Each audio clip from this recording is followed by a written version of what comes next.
On today's show, we discuss PG's MVP case, Westbrook breaking Wilt's 51-year-old record, and Magic's comments about Ben Simmons. it's almost All-Star time. Who was a dunk snub? Who will win Celebrity Game MVP? And will Lee finally hit 20 points? And on the 19th anniversary of the 2000 dunk contest, we debate which Vince dunk was his best. It's Tuesday, February 12th. The starter starts now.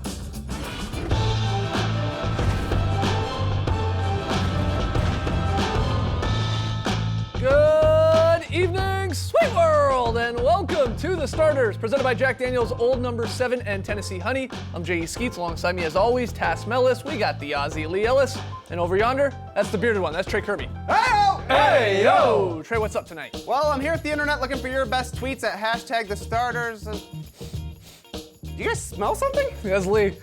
I feel like I smell something. Whoa. At the very least, Bucks announcer Jim Paschke and Marcus Johnson did last night. Oh my God. I don't know if this is just a bit or if something might have slipped out for Brooke Lopez. Either way, pretty funny. And it brings us to today's question. What is the NBA's funniest announcer moment?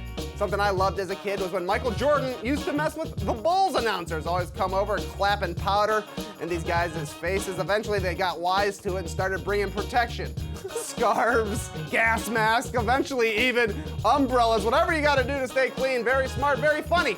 But we wanna hear from you. So let us know on Twitter, what is the NBA's funniest announcer moment? Send us your best tweets to hashtag the starters. We'll hear from you later. All right, get your tweets in. On tonight's show, Trey and I are going to go head-to-head in a special all-star edition of Crossfire. We're going to celebrate the 19th anniversary of the 2000 dunk contest. Yeah, that was 19 years ago, believe it or not. We got a very solid play, but we'll start with a little Is This News tonight. Trey's rounded up some recent NBA headlines, going to pitch them to us like he's Bobby Thigpen, and we'll determine whether or not they're actually newsworthy. Trey. Our first headline comes from USA Today's OKC Thunder Wire. It reads, Damian Lillard on Paul George. If the Thunder keep this up, he's the MVP. Is this news? Paul George making some news. He is being a little bit overlooked, I think, in the MVP race. And I'm glad he's getting some pub, because that man is smooth. He's smoother than Jack's No. 7 and Tennessee Honey combined, I think. Nice. But I would say if Giannis keeps this up, he will be the MVP. They're winning so many games. I think we're sort of overlooking what Giannis is doing. It's Shaq-like, what he's doing. He's shooting 58% and scoring 27 a game without a quote-unquote jump shot. He's extremely special right now to go along with everything else. So PG, glad he's getting pub. Yeah. But Giannis Antetokounmpo is winning more basketball games. They're the winningest team in the NBA, and that is really, really important. I think Paul George's number 2 option in Westbrook is better than what Giannis Antetokounmpo has as well, so I think that's a huge factor going for Giannis. I'll tell you why Lillard is saying this, though. In the three games against Portland, Paul George is averaging 40 points per game this year. Lillard's seen it firsthand. With 9 boards and 5 assists, by the way, in those 3 games, shooting 50% from the field, 57 from 3, getting to the free throw line a ton. What I like about this, though, is if you look at the season and you break it up into 4 equal parts, I feel like Giannis got off to a very, very hot start, and he's been great still, throughout the season. Same with Harden, but it was Giannis through that first quarter, then it was sort of Harden taking over that second quarter. Now it has been over the last 20 games or so. Paul George's time. Thunder are winning a ton of games. He's putting up monster numbers in 2019. And so it's like, if you've got them 1, 2, 3 there and they're jostling for position, it's like, who can do this in the fourth quarter here in the final stretch as we go into the April and into the playoffs?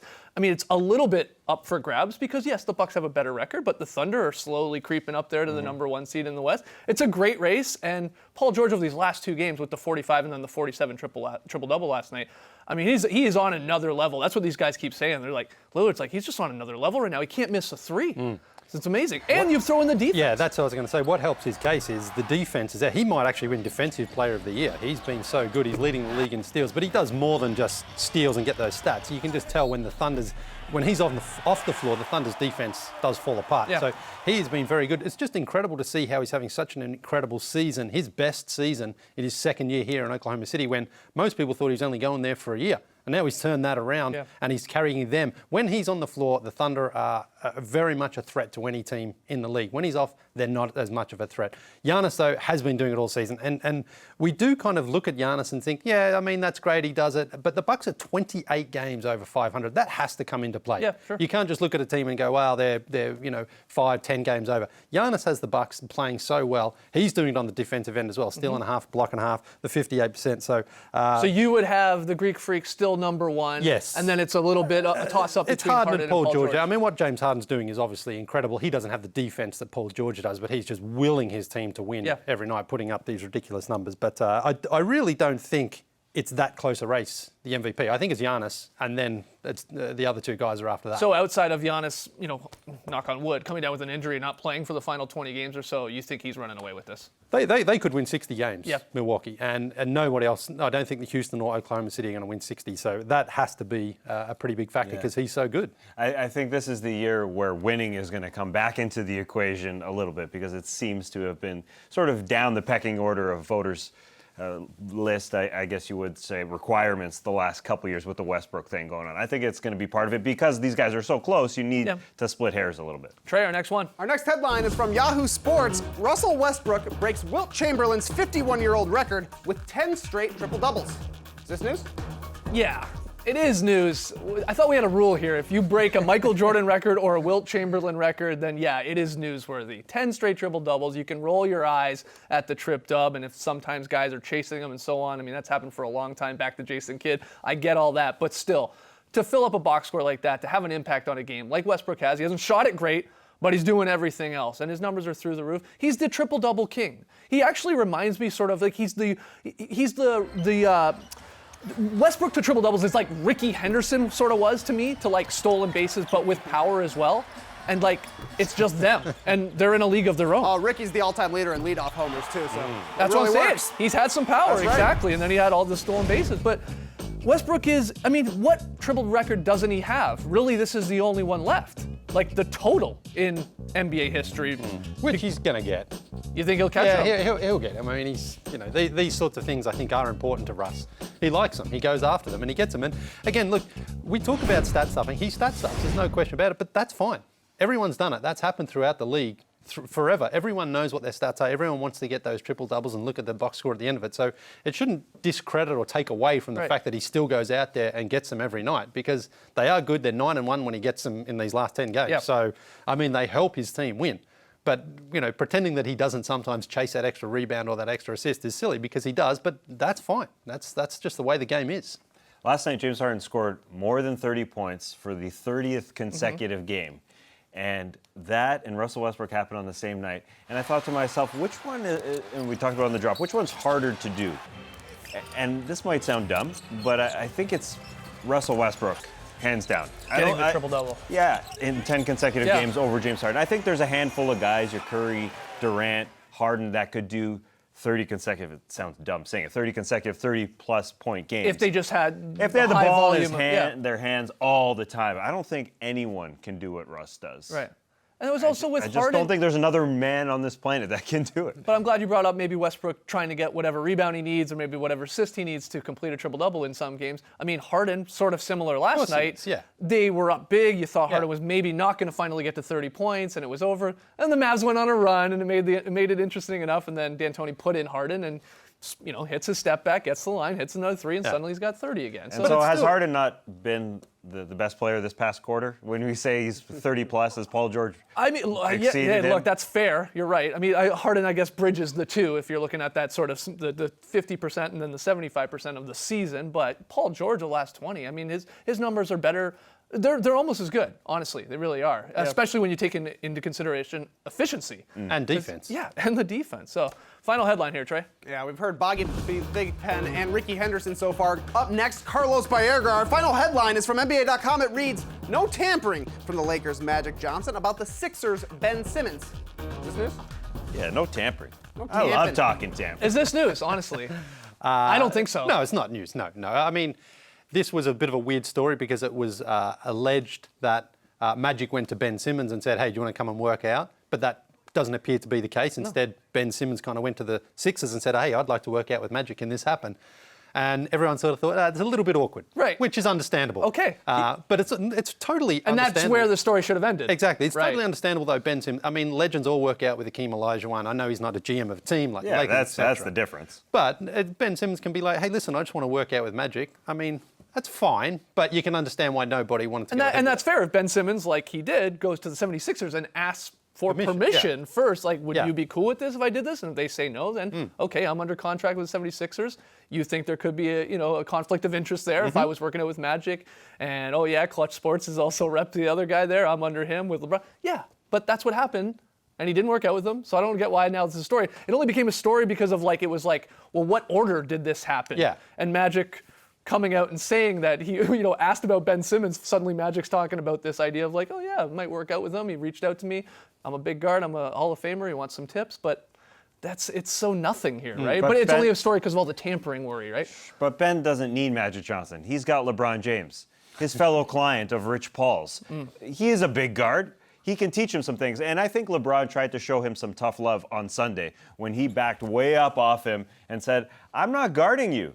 It felt like to me like LeBron's moment in 2011 finals when they weren't guarding him whatsoever and he had to learn how to shoot. This is tough brotherly love. This is how you're going to learn to shoot, Ben. I'm not going to play you. Wow. This is love. This is something that Magic can't even show him. And this is one of his peers. You don't need Magic. No need to tamper. This is LeBron playing way off you in a basketball game. This was crazy to see, again, fellow clients of Rich Paul. This is LeBron showing him, I improved after the 2011 finals. That's when he became an extremely special player. And now Ben can too.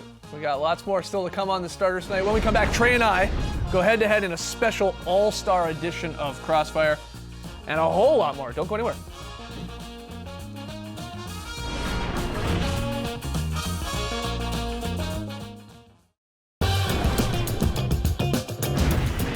The Starters is presented by Jack Daniel's Old No. 7 and Tennessee Honey.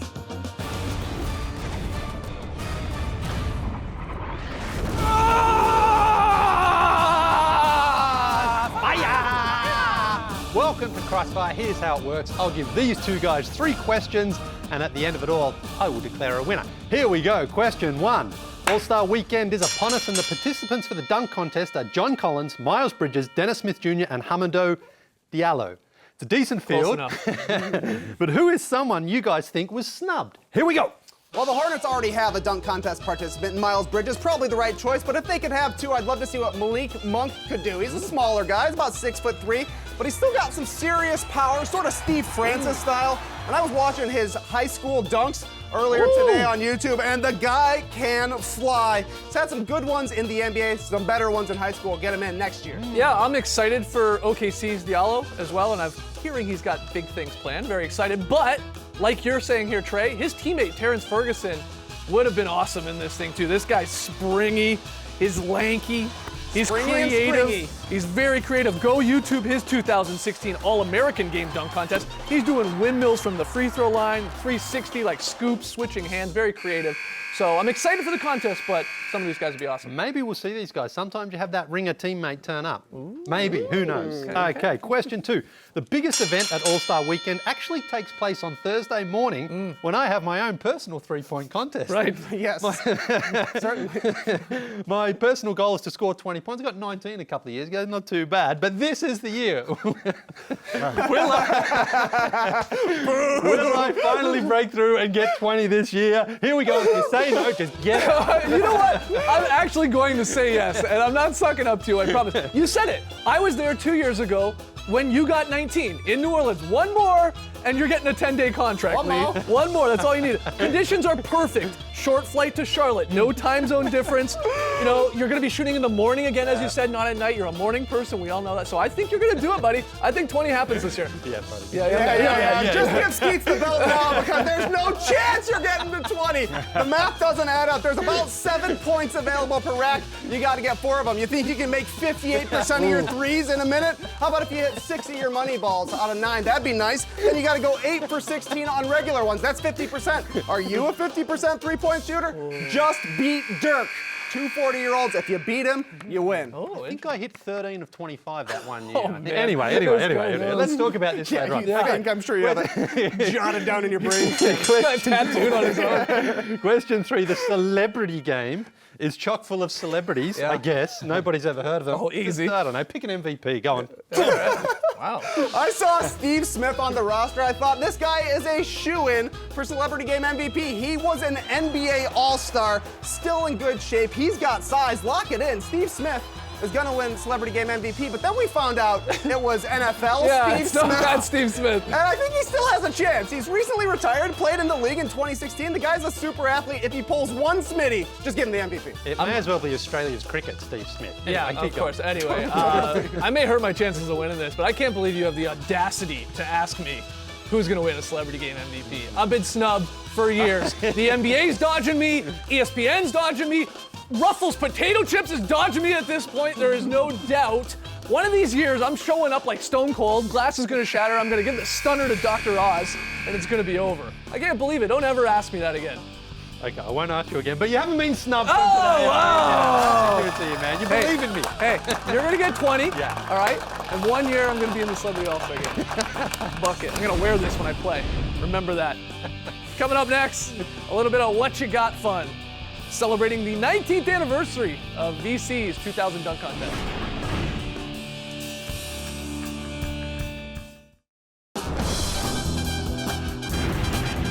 Welcome back to the starters. Time for a little what you got fun. TK. The Heat are retiring Chris Bosh as number 1 on March 26th, so Bosh is making it official too, as the 11-time All-Star told Bill Simmons that he will formally retire at the ceremony next month after not playing since 2016 due to health concerns. He's got a couple of titles, an All-NBA nod, and 3 Shooting Stars victories. So guys, will Chris Bosh make the Hall of Fame or not? What you got? How many times are we gonna ask this on this show? I feel like we've done this 2 or 3 times. Who did this? We gotta- Matty O? Is this our producer Matty O doing this? Well, It's we're a going lock. to do it again, Skeets, March 26th. It's a lock. He's a lock. I mean, he may not look at first glance like a Hall of Famer, scream Hall of Famer to some of you out there, but he is. He's 11-time All-Star. He's got the titles. Despite only playing 13 years in the league, because of the blood clot issues, ending his career early, he still ranks top 100 in NBA history in total points, total boards, and just missing the cut with total blocks. No brainer. He's a Hall of Famer. People like to discredit, though, his achievements in Miami. That's the argument against it. I mean, they're wrong because he's incredibly important to those Heat championship winning teams. Yeah. But that'll be the knock. It's like they were Wade and LeBron's championships. Maybe, he got the gold medal as well, but he was sort of coming off the bench for that. I'm saying he's going in. I'm just saying this is the argument against him, is that he was an all-star, but he was never the best player when he got to Miami. He was the best in Toronto, but they didn't go far when he was on the Raptors. Yeah, I thought to myself, without looking all at the numbers, that maybe it was the championships that sealed the deal. But even without them, he gets in. 11-time All-Star in only 13 seasons. He only missed the All-Star game twice in those first 2 years of his career. And getting to nearly 20,000 points, despite having a shortened career, he's getting it. I think he's getting in. Trey, what's the answer? Oh, come on, he's getting in. Everybody with at least 10 All-Star appearances is in or getting in. Let's just hope he video bombs his presenter. Yep. 19 years ago today, Vince Carter brought the dunk contest back. That's right, today is the anniversary of Vince's legendary 2000 dunk contest performance that I still remember watching at Clinton Perot's house when I was a junior in high school. Vince is still playing what? 19 years later, guys, what was the better Vince dunk? His 360 windmill or going between the legs off the bounce from Tracy McGrady? What you got? Yeah, I love The windmill, this. the windmill. The first one. Yes. It's the first dunk. He sets the tone exactly, and he does the reverse 360. There's power. He bounces up off the floor Yeah. when he throws it down, and it was like, whoa, okay, here we go. Momentum is going away from the hoop. It's there, too. crazy. That's what makes this one impressive for me. Like if you're jumping like that and your body's twisting away and you've still got to throw it across your body. And he says he decided he was going to do this like 3 minutes before doing it, which makes it even more incredible. Yeah. What makes the dunk special is that it looks so different because he is that special. That Right. throw down, the flair he has when he throws it down, it's only Vince. That's only Vince can do that. And it's a good lesson. You set the tone with your first You dunk. never wait. Don't wait. Never wait. Exactly. You kick in the door, I think Kenny Smith is quoted as saying. Yeah. Don't wait around in a dunk contest. Exactly. Because- Make your mark, and then let's go from there. Because then your second, third, and fourth dunk, the judges look at them with rose-colored glasses. Yeah. They're already jaded towards you. If you bring a 50, and when this happened, I mean, it was a 50 dunk. anyways. This was an awesome dunk to end though on as well. Like the way that he does it, and then he does that celebration and walks off. Like Right. that is still incredible. It's, I mean, then he's got the honey dip too. I Yeah. mean, also pretty cool. It's a great dunk contest dismount, ever. the point, as well as a nice celebration. All right, we all say, though, that first one, the 360 reverse windmill. What's the answer, Trey? Easy choice, guys. It's the 360 windmill. To me, the best dunk contest dunk ever. It's so good, in fact, that a fatso can do it on an 8-foot hoop throwback. and still get Whoa. a 9 from Vince Look at Carter. that guy. Wow, yeah, flying. Identical. You I see how couldn't tell them my apart. momentum was going away, Lee? I thought of that right before I did it. Unbelievable. That's a nice Anyway, flop. a strange bit of footwork from Bradley Beal last night, who got his Fred Flintstone on during a drive to the hoop, taking something like 5 steps while bobbling the ball before throwing a wild pass out to the perimeter.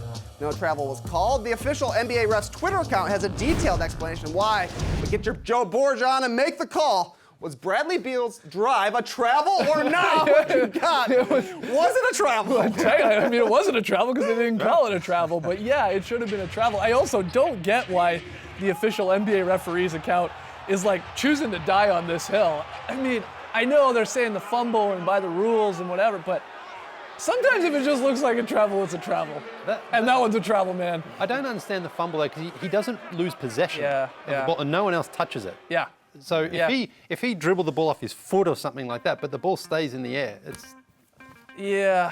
They say a fumble is legal and no travel, but Oh, so just no fumble. fumbles. I know, you Sets just a fumble bad all the way down the precedent. floor. Just fumble. It's a travel. Yeah. It's a travel. Trey, you're the only one with the answer, though.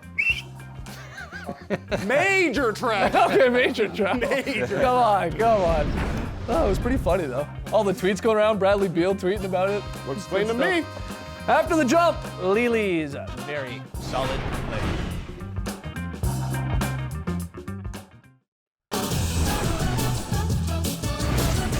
We asked you, what's your favorite or funniest announcer moment? You hit us up on Twitter, hashtag the starters. Trey, you got some answers. Yeah, some good answers. Zach says Bill Walton eating a lit candle. That really happened. This is good. Any Doug Christie reaction? He's had a good year on the mic, no doubt. My favorite answer's from Sam, who says it's got to be when Brent Barry squeezed in all of the starters' requests in a Suns Rocket broadcast. Yeah, that guy really meowed on air for us. It's a good call. It's a good one. Dropped a Mike Isolino even. All right, tonight's pick and play. Oh, Spurs Grizzlies on League Pass. Everybody taking the Spurs on the road, despite, I believe, Jonas Valanciunas making his Grizzlies debut tonight. All right, very solid play. yeah, going to Houston, but it's a beauty here from the Dallas Mavericks. This is just what a very solid play is. The ball moves around, fizzes around, ends with Devin Harris wide open for a 3. That's what I call a very solid play. Solid indeed. Love that one. We also recorded a drop podcast. We missed you this morning, Lee. Yeah, sorry, I was a DNP this morning. Yeah, you were. Load management. Load on management. Old. More like DMP old. Yeah, I was resting for the All-Star week. Drop podcast is up, though. We got one more show here in Atlanta, and then we're off to Charlotte. We got a 90-minute show on Friday on NBA TV. You see it there at the bottom of your screen, starting at 5:30 p.m. Eastern. And then on Saturday night, we got the watch party / live recording of the Drop podcast. RSVP, if you're in Charlotte, come on out. It's free. You just got to go to thestartersasw.com to get your name on the list. Can't wait for that. That's it for us tonight. We'll see you tomorrow. All right, thanks for joining us, folks. And remember, you can't put out Bill Walton's candle because he's always lit. Brace tonight, people.